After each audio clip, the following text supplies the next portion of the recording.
Hey guys, hope everyone is well today.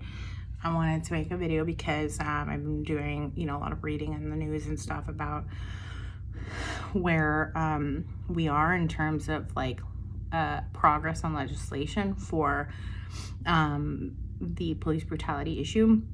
And I want to share that with you. And I also recognize that the last video that I posted, I think I was really charged and upset.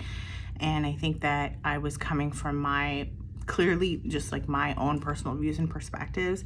And I'm not sure that was basically just a rant, and I'm not sure, when I really thought about it, it's like, how helpful is that really, right? And so I think I want to come at this from now on from like an educational perspective in terms of just providing resources in like one place of where, for example, progress on legislation, where that sits on both sides. I'm going to also point you to other things that you can do to look at where your community is on the issue, what your mayor is doing on the issue. So I'll start with Phoenix because that's where I am right now. And I'll provide some links and resources on this stuff so that you guys can be empowered to make your own decision. I'll also share some points of my perspective on some of the things in case that's helpful for you to kind of contextualize anything. And if it's not, then just feel free to look at the resources and then go from there. But the first thing I want to say is that both the House and the Senate both released bills that outline pretty much how they're going to approach this thing. I'm not going to go into what each one says. Obviously, the House bill, which was led by the Democrats, is much more. It's much more broad in terms of coverage and much more broad in terms of limitations on the police. Obviously, right? This is if we're putting it into a political box, that's pretty much where you would expect Democrats to come from. On the right, from the Senate side, they put forward a bill that basically aims to limit or incentivize police to ban things like chokeholds and ban things like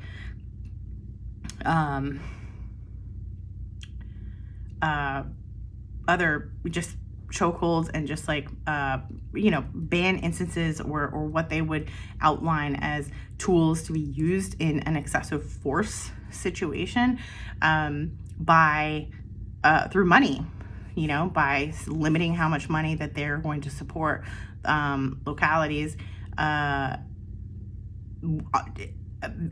based on whether they meet a minimum standard to qualify for that funding, such as bans on chokeholds. So I would encourage you to kind of think about where you fall on the line, and then think about how your vote can help on either side. If you fall on the George Floyd, that woke me up, sure did wake me up. And that was a clear-cut case, in my view, of excessive use of power. And you want limits on that, but you're also thinking, what the House put forward is just too much. Then think about who's in power, who you can vote for, who's going to align with you on putting forward those types of pieces of legislation in the future, and how effective they're going to be in actually passing those types of bills, and coming from a point of reasonability. Is what the Democrats put forward, is that really going to pass? Probably not, right? Is what the Republicans put forward. So what would be the right compromise there? I will say, I also wanted to highlight in Phoenix what Mayor Gallegos is doing is, I don't know if you recently saw the news that the City Council passed a bill to fund a citizen oversight board to handle instances like this of police brutality. I don't understand exactly how that's going to work. How do certain, what's the criteria for examining a case of excessive force, are they going to go through, like, does the citizen oversight group go through every piece of video? Oh, and they also implemented video cameras. So now that's a requirement. So, is the citizen over, like, I don't know what the citizen oversight board is going to do. And I haven't found any like procedures or anything like that on what that actually means. Does that mean that they get to select or watch every single video? I mean, that's going to take a lot of resources, right? So there's a lot of questions on like what that means, how that's going to be executed, what's going to be done about that. But they did pass a bill to fund a citizen oversight board, which I think makes sense. I mean, a lot of people are like, oh, let police do their job, but the police are here for the community. And my understanding of police is that they serve the community, they're there for the community, and they have one of the toughest jobs. They do. They have one of the toughest jobs ever. On the domestic front, similar to military, one of the toughest jobs. With that, though, comes a lot of responsibility. I was having this conversation with my family yesterday that they don't get paid enough. They're kind of like teachers in that sense, where you want them to put every single hat on in the world and deal with mental health issues and deal with this and deal with that, instead of just dealing with clear instances of crimes. And we expect all of that from them. But we don't pay them. We just don't. And so I think citizen oversight board, as much as it's like, oh, we're going to control what you do.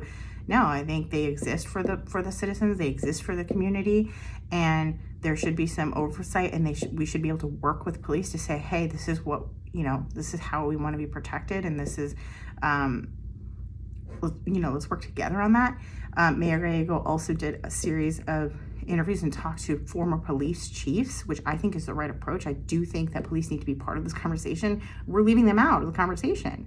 And if you're all for dismantling police completely, then I would suggest not listening to me or what I'm saying here at all on my channel, because that's a non-starter. I understand that defunding doesn't necessarily mean defund all police. I get that there's a shift. Most people, when they talk about defunding, which I think is really bad branding by the Democrats, by the way, super awful, and you're not going to get anywhere with that because people are just going to keep calling it defunding. I get that it's restructuring of current budget to kind of go into things, into different programs. But I will challenge to say that I have been part of I referred to the issue in my backyard the other day of homelessness and how we're experiencing, this park. But we have, local regulations in place to say you can't camp out there. You can't, just exist there. And we also there's issues with the park, which is butted up right next to a school and the Phoenix Library right here. Where there's, if you walk the grounds, there's evidence of drugs and stuff. So we have a real issue here. And I've been to city council meetings to understand, like, okay, obviously we don't want to criminalize homelessness, right? But how do we fix this? What do we do? So we have a CARES program that they put in place, which basically is supposed to offer, and we call, like, citizens, like on my street, we would call this program and we would say, hey, there's instances over here of people violating the curfew and camping out on the park, and what can we do about that? And so instead of calling police to handle that, you call this group, right? And they come out, and then they are supposed to offer resources to the homeless people. We attended another meeting after that because we're like, hey, this isn't working. Like, this isn't working. Like, what do we do here? And they gave us feedback, and they said, a lot of the times, like, we can't force them to, if there's a shelter, for example, available, and that's a resource that can be offered to them, a lot of them reject it. So it's like, what do you do in that situation, right? And now this opens up larger issues about where you stand on things like housing, where you stand on things like, prison reform, where you stand on things like,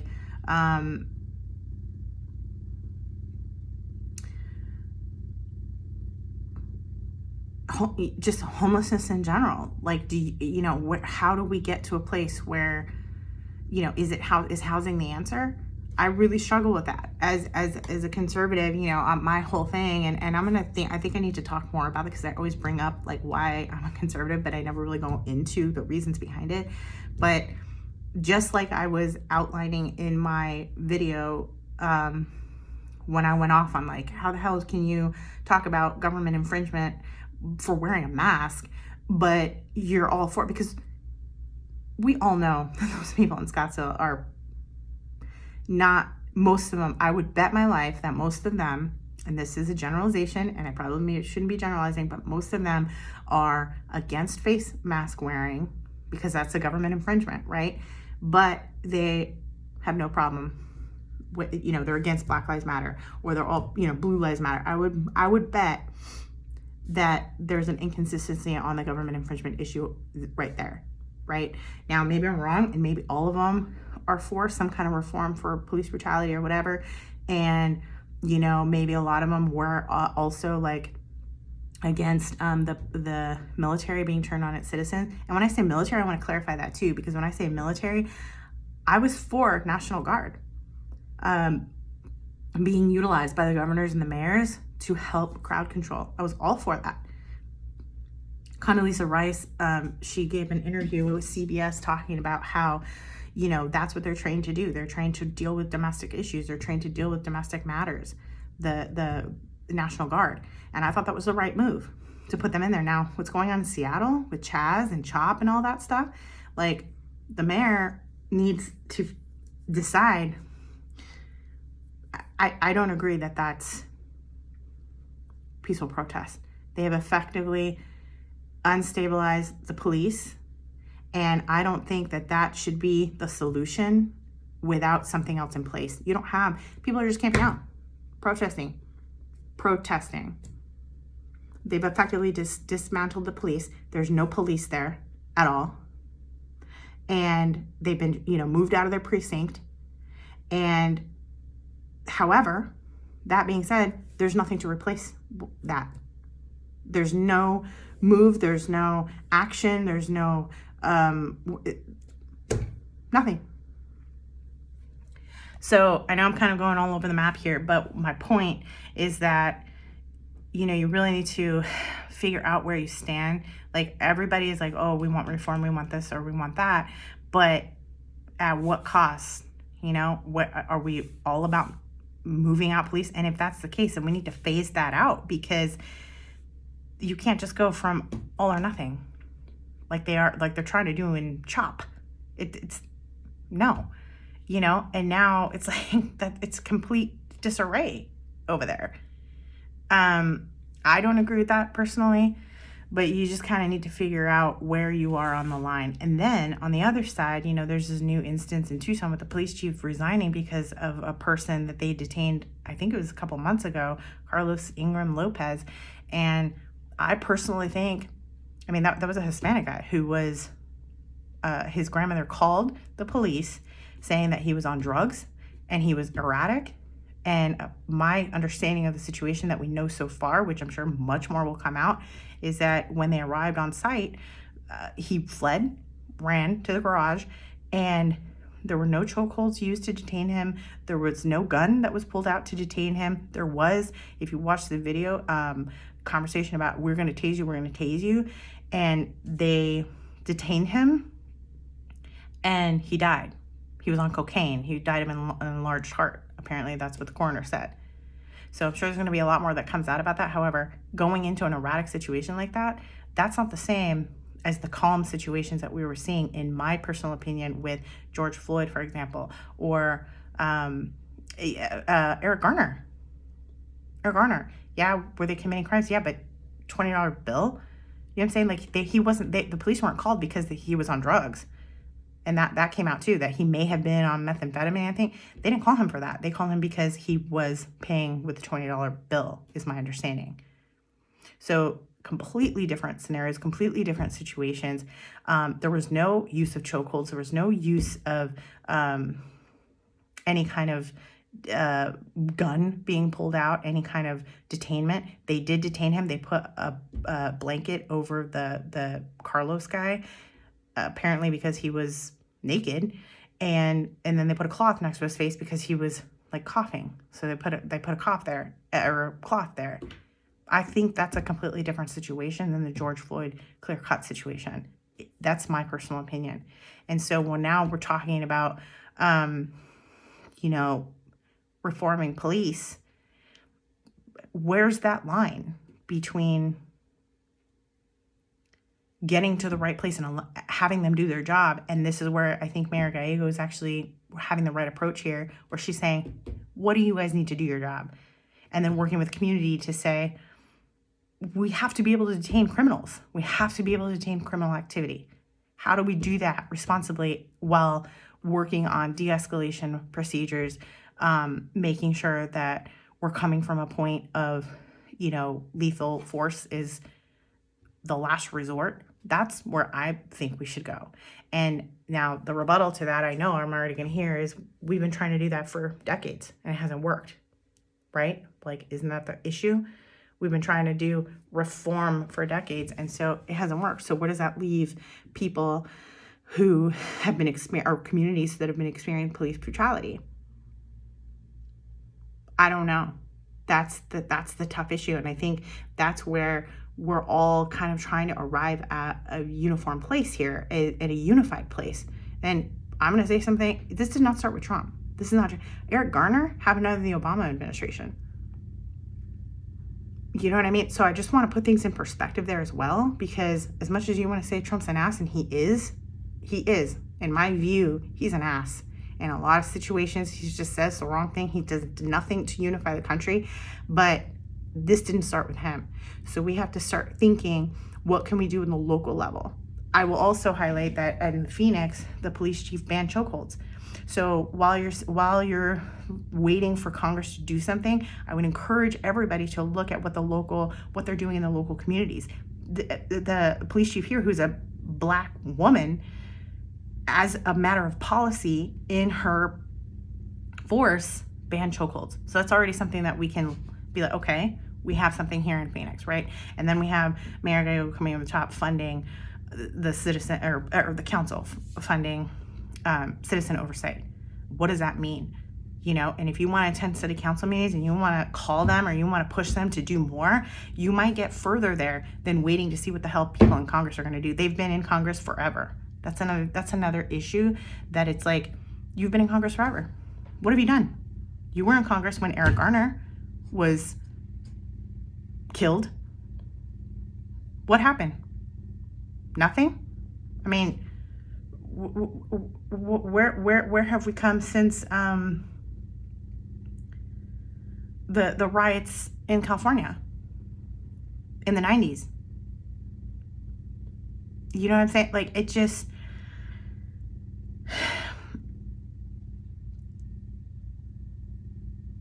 I don't have the answers. I'm going to put links down so you can see where Phoenix is coming out on this, where the House in Congress is coming out on this, where the Senate is coming out on this, so that you guys can make your own determination. But my whole point with what I'm trying to say, is we need a little bit more consistency, in my view, of what our arguments are, and to not make every issue just come from the perspective of, oh, okay, well, this impacts me, and so I'm going to be all for this. You know what I mean? I made a very long video the other day about the inconsistencies of using the government infringement argument when it's convenient for you. I don't necessarily think, I think we need to think broader than that.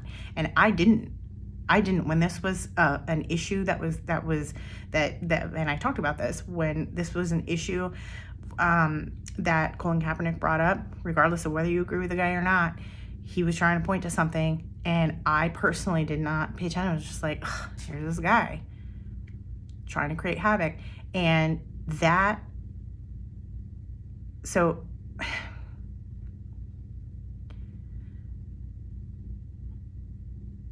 I don't have the answers. All I can say is try to work with your local government, vote locally. That's a huge thing.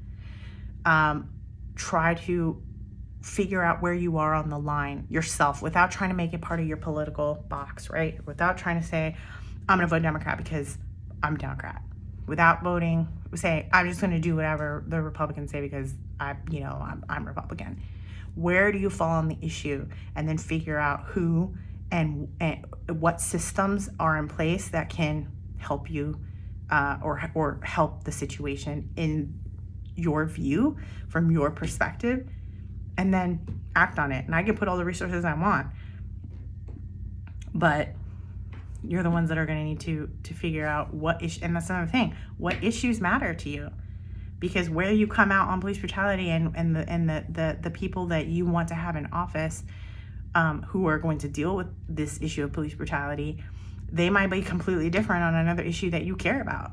That's another hard part. That's another hard truth that we have as being citizens of the US. It's just what it is. And so all of this to say, think about this from the local level. Look at what, on this issue and all issues, think about this from a local level. Think about what your police chiefs are doing. Think about how you can engage with them at the local level.